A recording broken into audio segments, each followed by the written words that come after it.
চোখের সামনে মিষ্টি দোকান থেকে দুইটা মিষ্টি চুরি করে খাইছিল, ধৈর্য তারা বান্ধা হয়েছিল।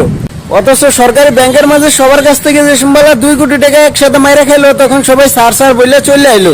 তা ব্যাপারটা এরম হয়ে গেল না? গরিব দিকে বেটা লাত্তি মারলা আর বড় দিকে সার করে আয় ফেললা, টাকার গোলাম জীবন।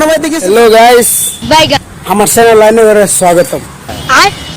মাঝে মধ্যে ভাবি শালার কিসে হারা সেই লাগে দেখ,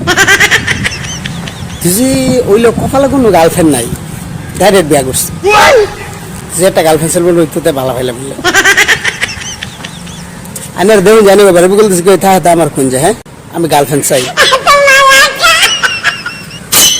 কপাল মধ্যে জুড়ে যারা ভালো ভাইলাম তারা তো ফাইলামই না, কি করবো? কপাল তো খারাপই, কপাল গেরাম চাইলে কি আর ভালো হয়? এবার একটা মজার কাহিনী কই। চোখের সামনে মিষ্টি দোকান থেকে দুইটা মিষ্টি চুরি করে খাইছিল, ধৈর্য তারা বান্ধা হয়েছিল। অথচ সরকারি ব্যাংকের মাঝে সবার কাছ থেকে যে সম্বালা 2 কোটি টাকা একসাথে মাইরা খাইলো, তখন সবাই সার সার বললে চলে আইলো। তা ব্যাপারটা এরম হয়ে গেল না?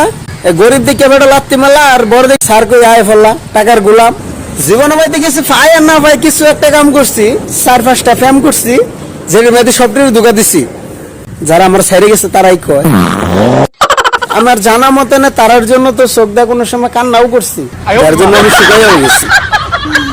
কিন্তু তারা কয় তাদেরকে বলে আমি ধোকা দিছি।